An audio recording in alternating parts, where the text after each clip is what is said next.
10. Mikhailov, the artist, was at work as usual when Vronsky's and Kolesnichev's cards were brought him. Every morning he worked in the studio at his big picture. On returning home, he had been angry with his wife because she had not managed to pacify the landlady, who clamoured for the rent. "Have I not told you scores of times not to enter upon discussions? At best you are only a fool, and when you begin arguing in Italian, you become a treble fool," he said at the end of a long dispute. "Then you shouldn't get into arrears. It's not my fault. If I had any money—" "Shut up, for heaven's sake," cried Mikhailov with tears in his voice, stopping his ears with his hands as he went into his workroom behind a partition and locked the door behind him. "What a duffer," he muttered to himself as he seated himself at the table, and having opened a portfolio, he at once set to work with particular ardour at an unfinished drawing. He never worked with such ardour or so successfully as when things were going badly with him, and especially after a quarrel with his wife. "Ah, dear, if only he could escape somewhere," he thought as he worked. He was sketching the figure of a man in a fit of anger. He had sketched him before, but had been dissatisfied with the result. No, the other one was better. Where is it? He went back to his wife and, frowning, without looking at her, asked his eldest little girl where the paper was that he had given them. The paper with the drawing that he had thrown away was found, but it was dirty now and spotted with candle grease.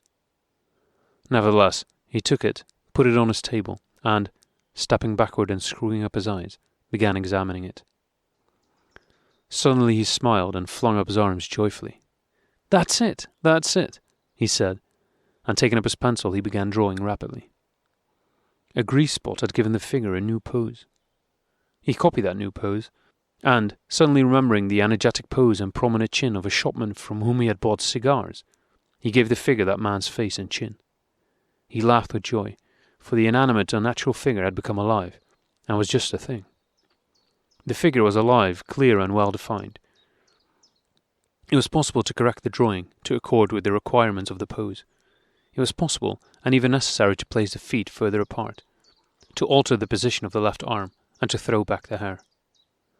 But while making these corrections, he did not alter the pose, but only removed what interfered with its character. He removed, if one may say so, the coverings which partially obscured the figure, every fresh stroke making his energy and power more apparent, and more as it had been suddenly revealed to him by the effects of the grease spot. He was carefully finishing the drawing when the cards were brought to him. Directly. He went out to his wife. "Come, Sasha, don't be angry," he said, smiling timidly and tenderly. "You were wrong and so was I. I'll settle it all." Having made it up with his wife, he put on an olive green overcoat with a velvet collar, and a hat, and went to the studio. His successful drawing was already forgotten. Now he was pleased and excited by the visit to his studio of these grand Russians who had come in a carriage. About his picture, the one at present on the easel, he had at the bottom of his heart a firm opinion that no one had ever painted anything like it. He did not consider his picture better than all Raphael's, but he knew that what he wanted to express in that picture had never yet been expressed by anyone. Of that he was firmly convinced, and had long been so, ever since he had begun painting it. Yet the opinion of others, whoever they might be, seemed to him of great importance, and disturbed him to the depths of his soul. Every remark, even the most trivial, which showed that those who judged it saw even but a small part of what he himself saw in it, moved him deeply. He always attributed to those judges a better understanding than his own, and always expected to hear from them something he had himself not noticed in his work, often fancying that in their criticism he had really found that something. With rapid steps, he approached the door of his studio, and in spite of his excitement was struck by the soft light on Anna's figure as she stood in the shadow of the porch, listening to something Kolesnichev was vehemently saying, and at the same time evidently wishing to look at the approaching artist. He was himself unconscious that as he approached them, he seized and absorbed this impression, just as he had retained the tobacconist's chin and hidden it away where he could find it when it was wanted.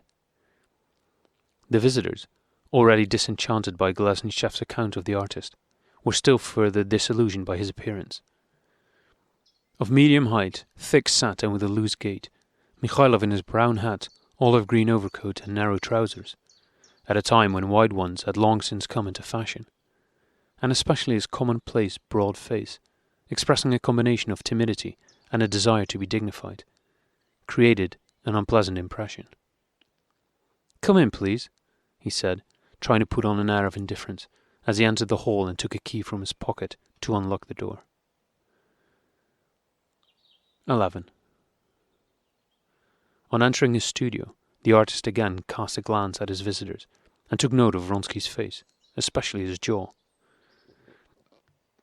Although his artistic perceptions never slept, and although he was growing more and more excited as the moment approached when his picture was to be criticized, he quickly and shrewdly, from imperceptible data, formed his opinion of these three persons.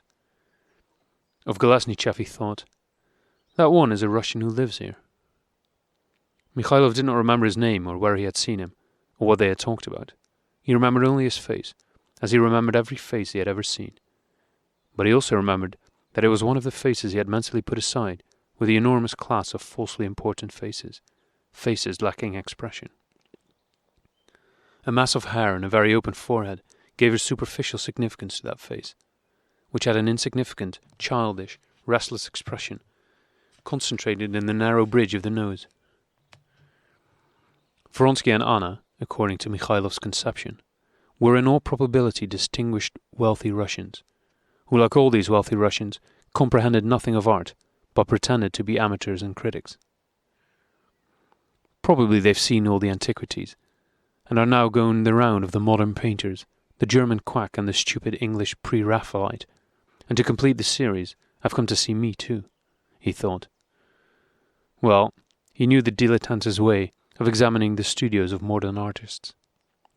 The cleverer they were, the worse they were, with the one purpose of being able to say afterwards that art had deteriorated, and that the more modern art one sees, the more evident it becomes that the old masters were inimitable. He expected all this, saw it in their faces, in the careless indifference with which they talked among themselves, looked at the lay figures and busts, and unconcernedly walked about while waiting for him to uncover his picture. But in spite of all this, as he turned over his studies, pulled up the blinds and withdrew the sheet from his picture, he felt very excited. All the more so because, though he regarded distinguished and wealthy Russians as mostly beasts and fools, Vronsky, and especially Anna, pleased him. "There," he said, stepping aside with his loose gait and pointing to the picture. "This is Pilates' admonition. Matthew, chapter 27, he went on, conscious that his lips were beginning to tremble with excitement, and he stepped behind the visitors. During the few moments that they were silently gazing at it, Mikhailov also regarded it with the indifferent eye of a stranger.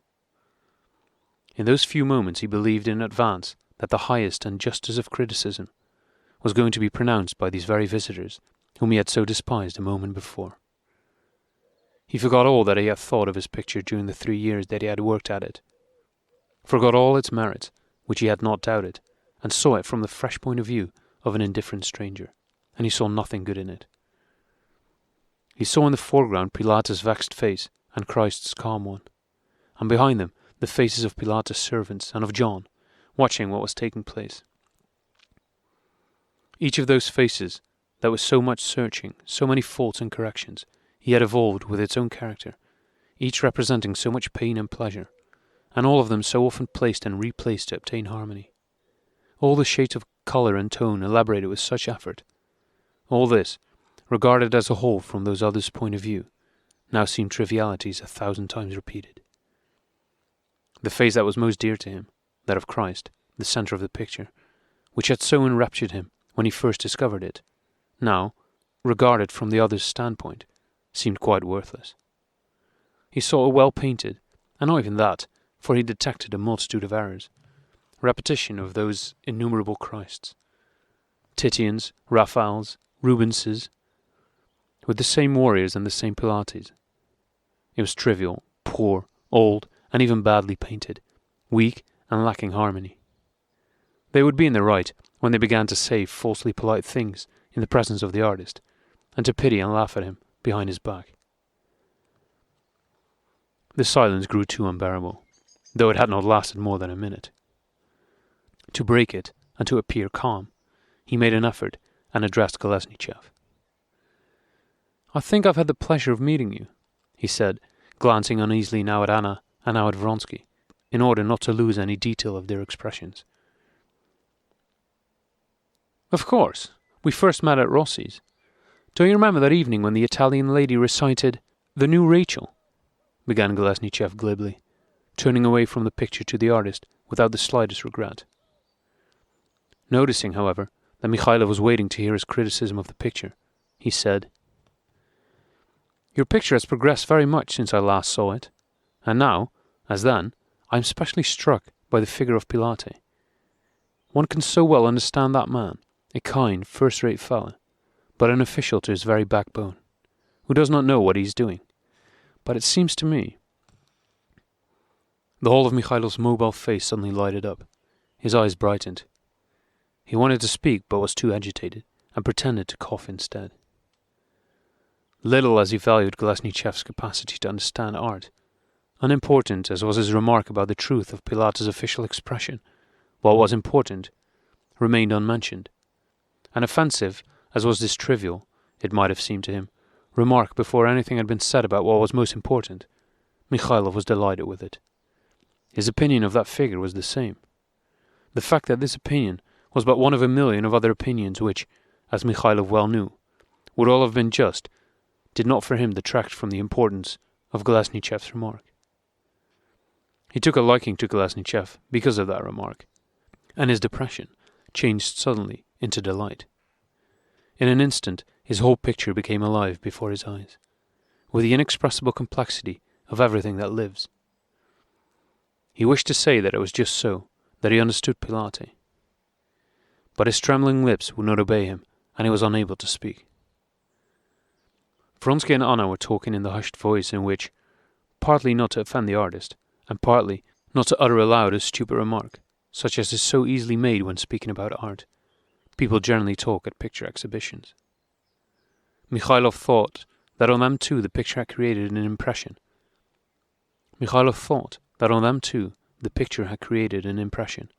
And went up to them. "How wonderful Christ's expression is," said Anna. That expression pleased her more than all else she saw, and she felt that it was the center of the picture, and that therefore praise of it would be agreeable to the artist. One sees he is sorry for Pilate. This too was one of a million just remarks which might have been made with reference to his picture and the figure of Christ. She said he was sorry for Pilate.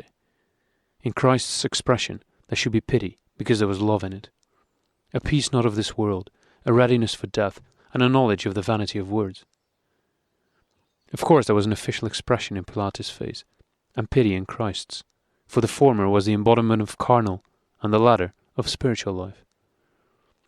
All this and much more floated through Mikhailov's mind, and again his face shone with ecstasy. "Yes, and how well that figure is done, and what an atmosphere there is. One could walk around it," said Kolesnichev, showing evidently by this remark that he did not approve of the content and idea of the figure.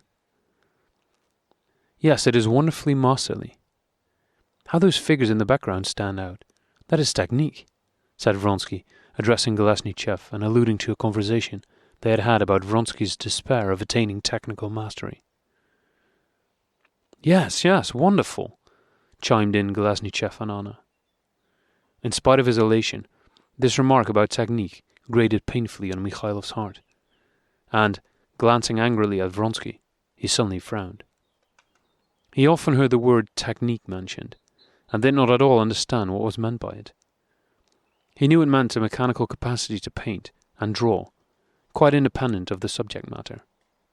He had often noticed, as now when his picture was being praised, that technique was contrasted with inner quality, as if it were possible to paint well something that was bad.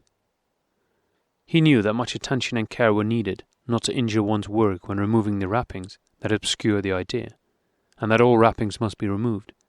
But as to the art of painting, the technique, it did not exist. If the things he saw had been revealed to a little child or to his cook, they would have been able to remove the outer shell from their idea.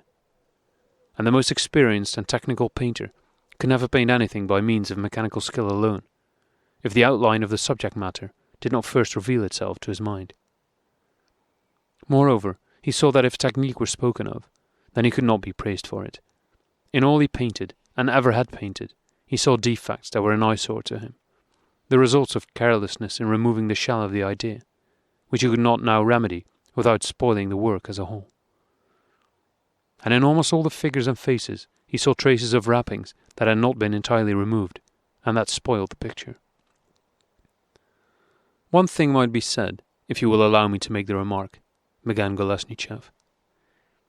"Ah, I shall be very pleased, pray do," said Mikhailov with a faint smile. "It is that you have made him a man-god, and not a god-man. However, I know that you wish to do so."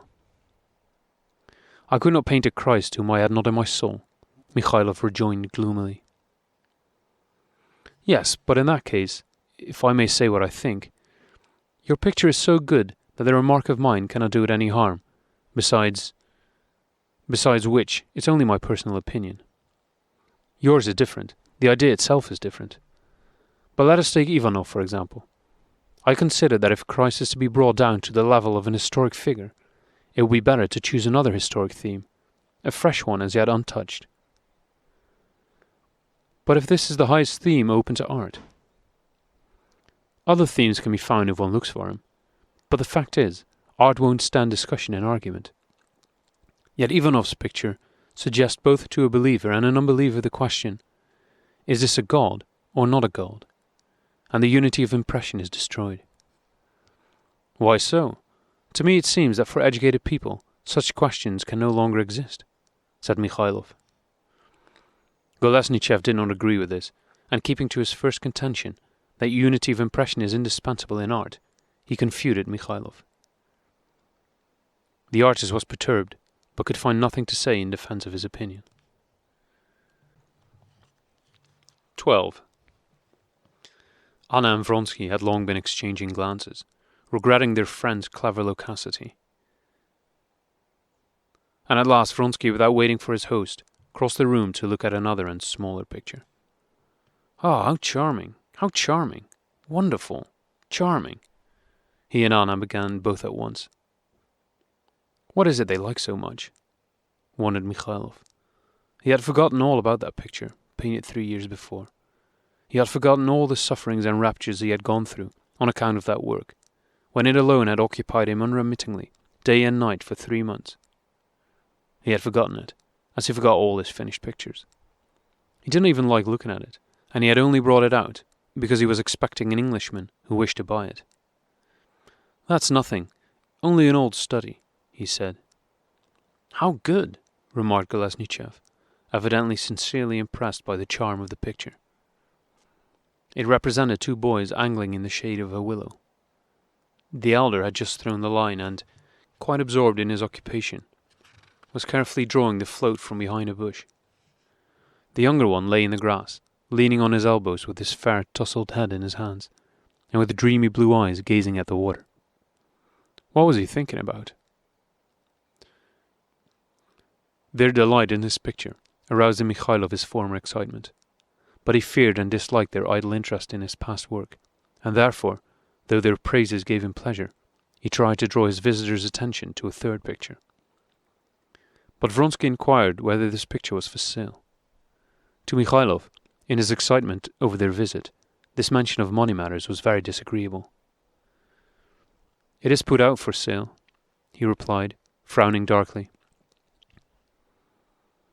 When the visitors had left, Mikhailov sat down before his picture of Pilate and Christ, and mentally reviewed all that had been said, and even what was not said, but only hinted by the visitors. Strange to say, what had weight with him while they were there, and he looked at things from their point of view, suddenly lost all significance now. He looked at his picture with his artistic perception fully alert, and reached that assurance of the perfection and consequent importance of his picture, which he needed to attain the intensity of effort, excluding all other interests, without which he could not work. The foreshortening of Christ's foot was, however, not right. He took his palette and commenced working. While correcting the foot, he kept glancing at the figure of John in the background, which the visitors had not even remarked, but which he knew to be the height of perfection. When he had completed the foot, he was about to do something to that figure, but felt that he was too agitated. He could work neither when he was too indifferent, nor when he was too highly roused, and saw everything too distinctly. There was only one stage between calmness and inspiration, at which work was possible, and today he was too excited. He was about to cover his picture, but paused, and holding up the sheet stood a long time with a rapturous smile, gazing at the figure of John. At length, tearing himself away from it regretfully, he let the sheet fall over the picture and went home, tired but happy. Vronsky, Anna and Golesnichev were particularly animated and high-spirited on their way back. They talked about Mikhailov and his pictures.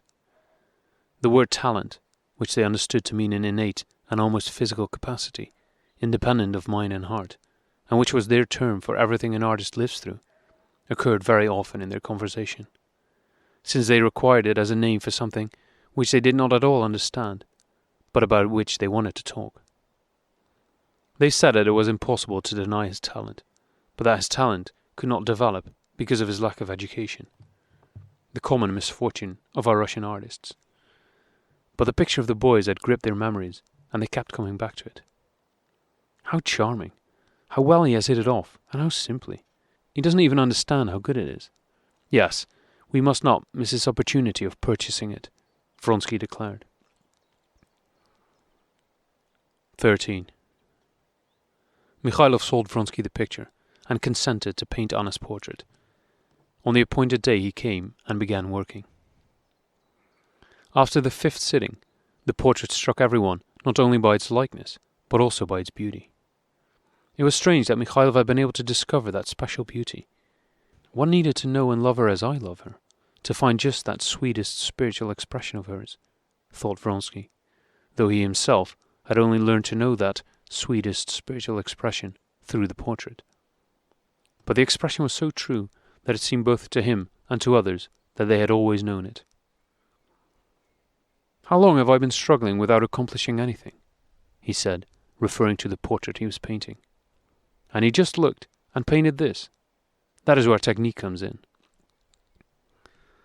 "That will come in good time," said Golesnichev consolingly. In his opinion, Vronsky had talent, and especially the education that gives a lofty outlook on art. Golesnichev's conviction that Vronsky possessed talent was supported by the fact that he required Vronsky's sympathy and praise for his articles and ideas, and felt that praise and encouragement should be mutual. In another man's house, and particularly in Vronsky's palazzo, Mikhailov was quite a different man from what he was in his studio. He was unpleasantly deferential, as if fearful of intimacy with persons whom he did not respect. He addressed Vronsky as "Your Excellency," and never stayed to dinner, though Anna and Vronsky both invited him, and he never came except for a sitting. Anna was even kinder to him than to others, and was grateful for her portrait. Vronsky was more than polite to him, and was evidently interested in the artist's opinion of his, Vronsky's, picture. Golesnichev never missed an opportunity to instill into Mikhailov a true understanding of art. But the latter remained equally cold toward them all. Anna felt by his look that he liked looking at her, but he avoided conversation with her. When Vronsky talked about his art, Mikhailov remained stubbornly silent, and as stubbornly silent when they showed him Vronsky's picture, and he was evidently oppressed by Golesnichev's discourses, to which he made no rejoinder. Altogether, his reserved, disagreeable, and apparently hostile attitude, when they came to know him better, much displeased them, and they were glad when the sittings were over, the beautiful portrait was theirs, and his visits ceased. Golesnichev was the first to express the thought that was in all their minds, namely, that Mikhailov was simply jealous of Vronsky. We won't say jealous, because he has talent, but he is vexed that a man of the court, a rich man, and a count into the bargain, men like him hate all that, should, without any particular difficulty, do as well or even better than he, who has devoted his whole life to the work. Especially, there is the education which he lacks. Vronsky took Mikhailov's part, But in the depth of his heart, he believed what Kolesnichev said, for he considered that a man of that other and lower world must envy him. Anna's portrait, the same subject painted from nature by both of them, should have shown him the difference between Mikhailov and himself. But Vronsky did not see it. He merely left off painting Anna, deciding that it would be superfluous now. He went on, however, with his medieval picture. And he, as well as Kolesnichev, and especially Anna, thought it very good because it resembled famous pictures much more than Mikhailov's did. Meanwhile, Mikhailov, though Anna's portrait had much engrossed him, was even better pleased than they when the sittings were over, and he was no longer obliged to listen to Kolesnichev's disquisitions on art, and was able to forget Vronsky's paintings. He knew it was not possible to forbid Vronsky to trifle with art, knew that he and all the dilettanti had a perfect right to paint what they liked, but to him it was unpleasant. One cannot forbid a man's making a big wax doll and kissing it, but if the man came and sat down with his doll in front of a lover, and began to caress it as the lover caresses his beloved, it would displease the lover. It was this kind of unpleasantness that Mikhailov experienced when he saw Vronsky's pictures. He was amused, vexed, sorry, and hurt. Vronsky's interest in art and the Middle Ages did not last long.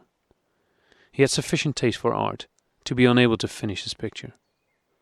He ceased painting it because he was dimly conscious that its defects, little noticeable at first, would become striking if he went on.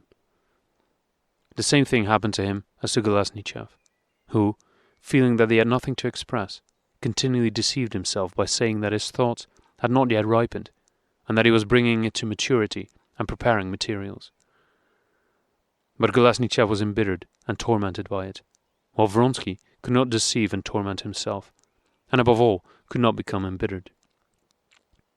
With characteristic firmness he left off painting, without any explanation or excuses. But without that occupation, his life and Anna's, who was surprised at his disenchantment, appeared very dull in the Italian town. All of a sudden, the palazzo became so obviously old and dirty, so disagreeably familiar with the stains on the curtains, the cracks in the floor, the cracked stuccos of the cornices, and so wearisome became Kolesnichev, the Italian professor, and the German traveller, who were also always the same, that a change was necessary. So they decided to return to Russia and live in the country. In Petersburg, Vronsky planned to separate his property from his brothers, and Anna to see her son. The summer they intended to spend on Vronsky's large family estate,